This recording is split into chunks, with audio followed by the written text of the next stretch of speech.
क्योंकि जिस समय मैं सदन में आया था तो हमारे माननीय सदस्य बिजली के बारे में बोल रहे थे और वो कह रहे थे कि बिजली केवल कुछ जिलों में जाती थी, कुछ घरों में बिजली जाती थी। ये रटाया जाता है माननीय अध्यक्ष जी, ये रटाया जाता है कि आपको यही बोलना है। आप बीजेपी के मुंह से सुनेंगे तो कहेंगे 4 डिस्ट्रिक्ट में बिजली जाती है बस।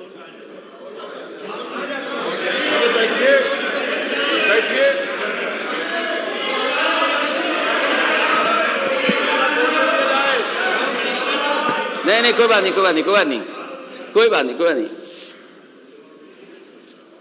बिजली गई थी, सरकार की थोड़ी गर्मी निकल गई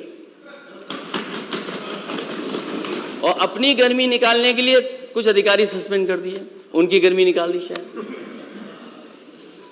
गर्मी तो यही मानूं मैं, और गर्मी को अगर मैं मानूं तो गर्मी खत्म नहीं हो सकती, गर्मी नहीं खत्म होती। मान लीजिए बनारस का चुनाव था, एमएलसी का चुनाव हुआ, बीजेपी ने अपना प्रत्याशी उतारा, वहां निर्दलीय जीत गया, वहां बीजेपी की गर्मी निकल गई।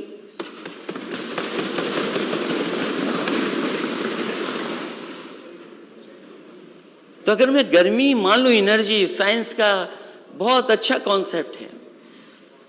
Energy is neither created not destroyed, it can only be transformed और ट्रांसफर्ड।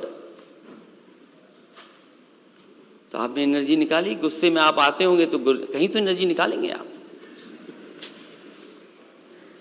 जहां तक बिजली उत्पादन का है सवाल, मैं माननीय सदस्य कहूंगा जब जवाब दें तो वो बताएं अपने 5 साल में कौन सा बिजली का एक कारखाना लगाया, ये बताएं।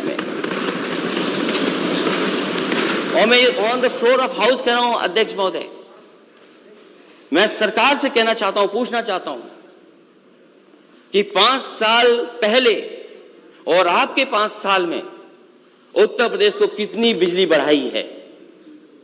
अगर बिजली पर पीछे मुड़ करके देखेंगे तो हमें तो एक एक बिजली का प्लांट याद है कहां पर लगवाया है। शायद सरकार के लोग नहीं बता पाएंगे, और अगर आप में देखना अध्यक्ष महोदय, मैं बैठ सकता हूं, अगर सरकार के लोग अपने बिजली के प्लांट के नाम बता दें किसने किस समय लगाया, तो मैं अपना भाषण यहीं समाप्त कर दूंगा। और अगर बिजली ठीक थी इनकी, अगर इनकी बिजली ठीक थी तो इन्हें बिजली मंत्री क्यों हटाने पड़ गए। और मैं यूं कहूं कि इनकी गर्मी निकाल दी इन्होंने। भाई मंत्री हटने से ही गर्मी निकली,